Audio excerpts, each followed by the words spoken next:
Number 5, Trayvon Diggs. Diggs was a part of the Cowboys' 2020 draft class, the first in the Mike McCarthy era in Dallas. The former second-round pick already carries the distinction of a first-team All-Pro, NFL interception leader, and a two-time Pro Bowl player. These accolades alone could have ranked him higher on this list, but his season-ending injury last year, how easily he was replaced, has him coming in at number 5. Number 4, DaRon Bland. Based on where he was drafted and what he's accomplished in 2 short years, the former 5th-round pick in 2022 is the best bang for the buck draft pick in the McCarthy era. Coming off a first-team All-Pro Pro Bowl season in which he was the NFL interception leader and made history by breaking the pick-6 record, number 26 has more than proven his worth, surprisingly mostly as an injury fill-in for both Jordan Lewis and Trayvon Diggs. And number 3, Tyler Smith. Tyler Smith, the former first-round pick by the Cowboys in 2022, has proven to be one of the best and most versatile offensive linemen as both a tackle and guard in the entire league in 2 short years. He seemed to find his home last year at left guard, though, evidenced by his first-team All-Pro and Pro Bowl nominations. And he recently ranked as PFF's number 4 ranked offensive guard. But one could argue even that's a little low. Number 2, CeeDee Lamb. CeeDee Lamb may still be waiting on his contract extension from the Cowboys, but the former first-round pick in 2020 is not only one of the best players drafted in the McCarthy era, but arguably the best receiver in the entire league. After making 3 consecutive Pro Bowls and being named as a first-team All-Pro, number 88 narrowly misses out on the top spot as Dallas' best draft pick under McCarthy. And number 1, claiming the top spot as the Cowboys' best draft pick in the McCarthy era, probably comes as no surprise. Micah Parsons, Dallas's former first-round pick in 2021, almost immediately made his impact felt in the league. The 2021 Defensive Rookie of the Year made 3 consecutive Pro Bowl appearances, gathered 2 Defensive All-Time Pro nominations, and has been in the running for Defensive Player of the Year annually. Let us know if we missed anybody in our top 5 and who makes your top 5. Without further ado, on to our next topic.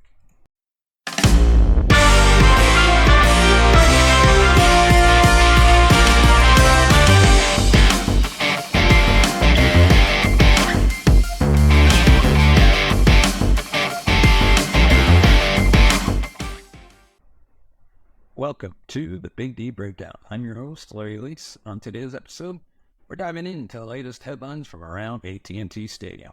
But first, we'd like to remind you can find us on Facebook, Instagram, Twitter, TikTok. Just search the Big D Breakdown. And without further ado, let's dive into today's first topic, shall we? We're going to take a look at 3 Dallas Cowboys that are entering a make-or-break year this coming season. The Cowboys are going to need these 3 players to rise to the occasion in 2024. There's a lot of pressure in Frisco this offseason. The Cowboys have won 12 games in each of the past 3 seasons, but saw each campaign end heartbreakingly. Twice, the 49ers shut them down in a defensive battle. Then last year, Packers ran up the score in a wild-card victory. Dallas is going to need to figure out how to win in the postseason, and if they don't, major changes could be on the way. Quarterback Dak Prescott and head coach Mike McCarthy are in the final year of their respective deals and might be on the way out. The results don't change. They're not the only ones feeling the pressure, though. So here's a look at 3 players entering make-or-break seasons with America's team. Starting out, number 3, Jalen Tolbert, a wide receiver. When the Cowboys quit force-feeding Michael Gallup last year, the offense improved. Jalen Tolbert was a big part of that, as he proved more reliable than Gallup. While he had just 2 catches as a rookie, the South Alabama product had 22 catches for 268 yards and 2 touchdowns in his second season. Tolbert enters a critical 3rd season with more pressure on his shoulders than ever. With Gallup released, Tolbert moves into the 3rd spot behind CeeDee Lamb and Brandon Cooks.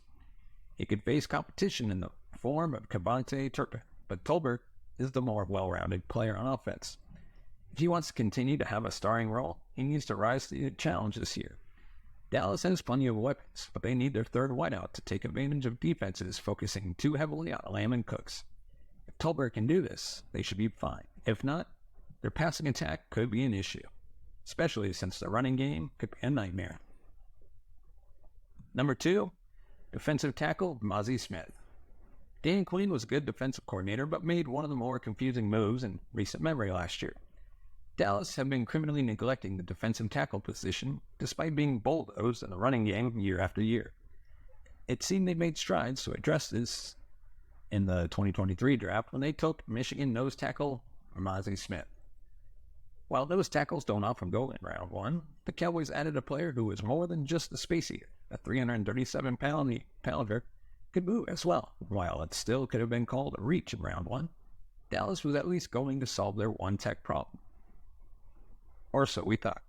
Quinn decided to ask Smith to drop weight, and the rookie shed 30 pounds. He then moved to the 3-tech, which made no sense considering the Cowboys were already overcrowded with 3-techs and didn't generate much pressure. In the end, this led to a wasted rookie campaign for Smith. Thankfully, he's moving back to his natural spot under Mike Zimmer, but it won't be easy. The Cowboys have no other proven nose tackles, meaning Smith has to get it done, or they're going to be in trouble on defense.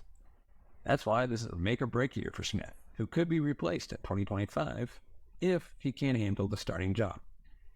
It's also just as critical for Dallas, since they're putting all their eggs in the basket of a player who has to start from scratch in year 2. And number 1, Sam Williams. Ahead of the 2022 season, the Cowboys took a lot of criticism for allowing an extension with Randy Gregory to slip through their fingers. Language in the contract led to frustration for Gregory and his representation. The pass rushing specialist bolted for Denver. When he left, Stephen Jones said the team could rely on Durant Armstrong, citing his 5 sacks in 2021 as a reason to believe he could produce as much as Gregory. At the time, it seemed as though Jones was trying to convince himself, but he was proven correct. Armstrong recorded 16 sacks over the past 2 seasons. He's now on the way out after signing with the Washington Commanders, meaning the pressure he felt to step up his game will now fall on Sam Williams. The former second-round pick spent the past 2 seasons in a rotational role, but should see his snap count increase drastically in year 3. So far, he has proven he can make splash plays. Williams enters his 3rd season in LA with 48 tackles and 8.5 sacks. He's a 261-pound defensive end who ran a 4.46 in the 40-yard dash. He has enough speed and explosion that he spent time as a gunner on special teams, a job often reserved for wide receivers and defensive backs. Ideally, he will spend less time on coverage units this year. Williams earned his shot with his play thus far, but he's going to have to step up his game. If not, someone such as Marshawn Nealon could steal a spot down the line. Let us know your thoughts on this topic in the comment section below. Is there anybody else we should have included on the list? Let us know. And now on to our next topic. There's a Cowboys wide receiver that's been stealing the show at the minicamp, and it's not who you think it is. Everyone is waiting for the CeeDee Lamb contract domino to fall. Ideally, the Cowboys will wrap this up before training camp. Lamb skipped OTAs as he awaits a new deal, and his absence from mandatory minicamp means he's subject to a lofty fine. The Cowboys have obviously benefited from having Lamb at practice. Team chemistry is one thing, but developing players like Jalen, Tolbert, Jalen Brooks missed a prime opportunity to soak up knowledge from one of the game's elite wide receivers. There's plenty of time for that during training camp, however, but one positive from Lamb's contract holdout is that Tolbert, Brooks, and Dallas other receivers will get invaluable reps with Prescott in the first-team offense. While Mike McCarthy has spoken glowingly of Tolbert and Brooks, another wideout made waves during minicamp this week. In a pleasant surprise, 2024 6th-round pick Ryan Flournoy was all the rage on the practice field. He caught a touchdown during team drills that caught the eye of multiple Cowboy reporters. ESPN's Ty Archer likened the grab to Dez Bryant's signature fade route in the red zone. Patrick Walker of the team's official website noted that he gave the defensive back in coverage no chance, even though he was draped all over the rookie from the start of the route. That is a testament to Flournoy's athleticism. The term freak athlete is thrown around far too often nowadays, but it applies to him.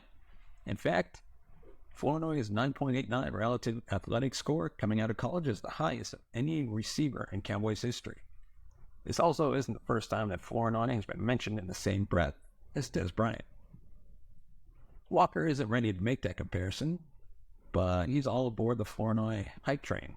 Walker believes he has a similar profile to Michael Gallup, but has more raw athleticism and a superior route tree.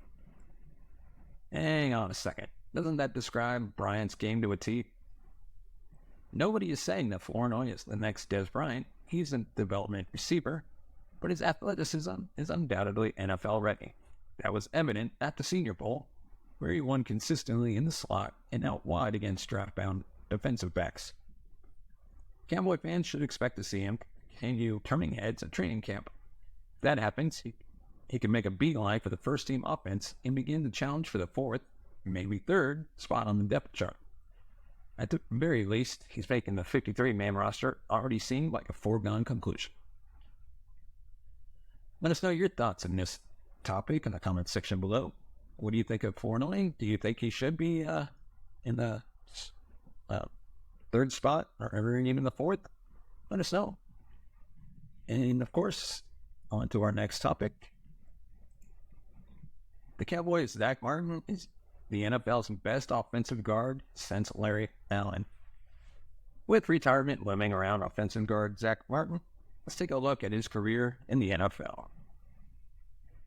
It's been a rough ride being a fan of the Dallas Cowboys. Many fans never lived to see the glory of the 90s and instead have sat and watched as the Cowboys struggled to find success in the playoffs under Jason Garrett and Mike McCarthy. What made it worthwhile, though, is having Hall of Fame players like Zach Martin on the team. After an incredible 10 years, all with the Cowboys, right guard Zach Martin was questioned by the Dallas Morning News whether he would be retiring at the end of the 2024 season.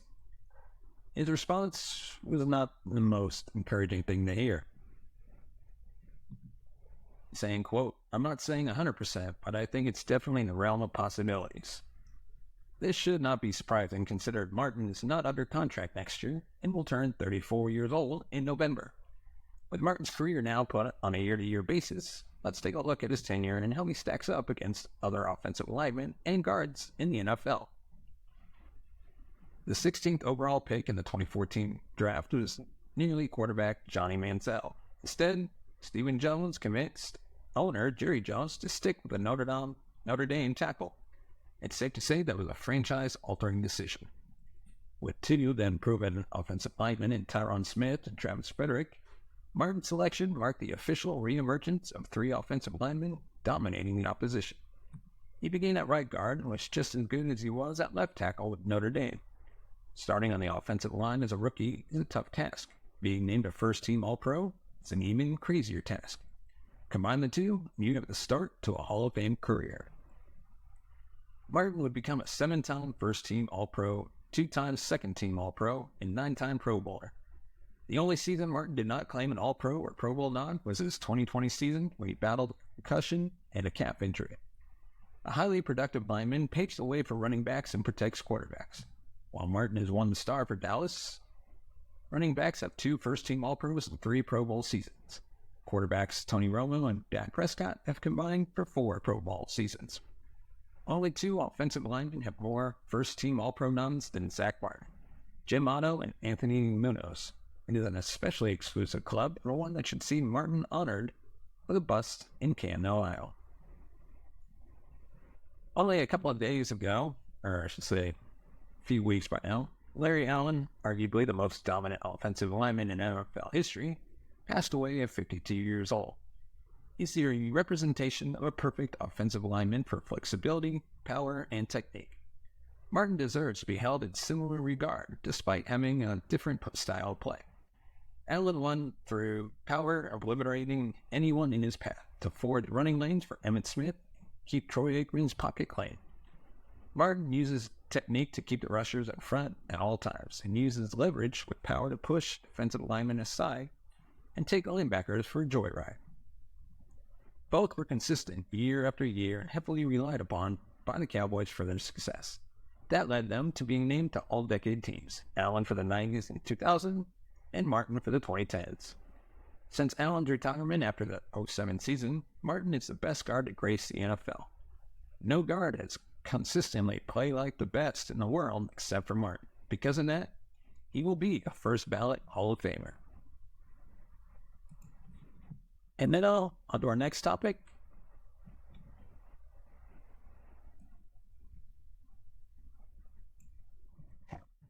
Cowboys should listen to former head coach Wade Phillips and sign this breakout UFL star.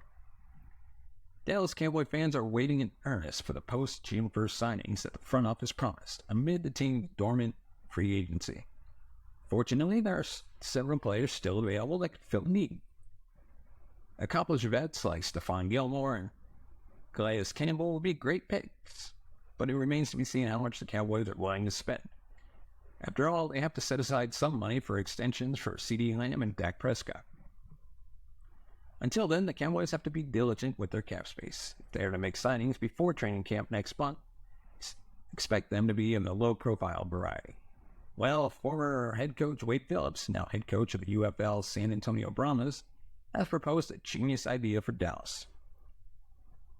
After Phillips led the Brahmas to an upset win over the St. Louis Battlehawks at the conference title game this past weekend, he caught up with Battlehawks wide receiver Hakeem Butler and told him that he belongs in the NFL. The Cowboys should take Phillips' word to heart and host Butler for a workout. The team is on summer break following the conclusion of minicamp last week, but there's no rule stating they can't give Butler a tryout. Butler was recently named UFL Offensive Player of the Year. He posted 45 catches for a league-high 652 receiving yards and 5 touchdowns for the Battlehawks. While impressive numbers, it shouldn't come as a surprise that Butler dominated the spring league. Now 28 years old, Butler is a former 4th-round pick of the Arizona Cardinals in 2019. Unfortunately, he never caught on in the NFL. A broken hand cost him his entire rookie season, and he never played for the Cardinals. He appeared in 2 games for the Philadelphia Eagles in 2020, but was cut the following summer. He then bounced between the British Columbia Lions, Edmonton Elks of the Canadian Football League before joining St. Louis, then in the XFL last year. It goes without saying that Phillips still has some connections to the Cowboys. While Dallas is bullish on Tolbert, Jalen Brooks, and rookie Ryan Flournoy to fill out the depth chart behind Lamb and Brandon Cooks, it couldn't hurt to take a flyer on Butler, who's in the form of his life. If the Cowboys do kick the tires on Butler, they better get a move on, as Phillips' viral moment has already helped Butler land a minicamp workout with the Carolina Panthers, and more teams are sure to follow.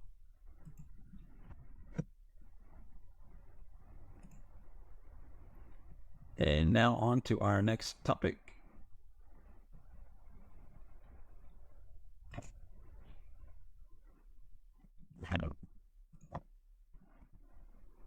We're going to take a look at ranking the top 5 draft picks in the Mike McCarthy era. The Dallas Cowboys hired Mike McCarthy to become their new head coach in 2020 in the hopes that he was the one who would be able to get them over the playoff hump that has haunted the organization for decades now. Unfortunately, that hasn't materialized as of yet, meaning anything short of a Super Bowl appearance in 2024 likely ends his tenure in Dallas. McCarthy era has no doubt been more good than bad for the Cowboys. The impact he's made with the organization will continue. This is his last season in Dallas through the players he's helped groom over the years. He's been a part of some important drafts during his tenure, and today we're going to identify 5 of them. Number 5, Trayvon Diggs. Diggs was a part of the Cowboys' 2020 draft class, the first in the Mike McCarthy era in Dallas. The former second-round pick already carries the distinction of a first-team All-Pro, NFL interception leader, and a 2-time Pro Bowl player. These accolades alone could have ranked him higher on this list, but his season-ending injury last year, how easily he was replaced, has him coming in at number 5. Number 4, DaRon Bland. Based on where he was drafted and what he's accomplished in 2 short years, the former 5th-round pick in 2022 is the best bang for the buck draft pick in the McCarthy era. Coming off a first-team All-Pro Pro Bowl season in which he was the NFL interception leader and made history by breaking the pick-6 record, number 26 has more than proven his worth. surprisingly, mostly as an injury fill-in for both Jordan Lewis and Trayvon Diggs. And number 3, Tyler Smith. Excuse me. Tyler Smith, a former first-round pick by the Cowboys in 2022, has proven to be one of the best and most versatile offensive linemen as both a tackle and guard entirely in 2 short years. He seemed to find his home last year at left guard, though, evidenced by his first-team All-Pro and Pro Bowl nominations. And he recently ranked as PFF's number 4 ranked offensive guard. But one could argue even that's a little low. Number 2, CeeDee Lamb. CeeDee Lamb may still be waiting on his contract extension from the Cowboys, but the former first-round pick in 2020 is not only one of the best players drafted in the McCarthy era, but arguably the best receiver in the entire league.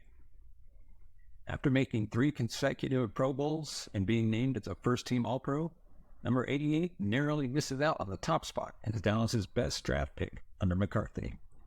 And number 1, claiming the top spot as the Cowboys' best draft pick in the McCarthy era, probably comes as no surprise. Micah Parsons, Dallas's former first-round pick in 2021, almost immediately made his impact felt in the league.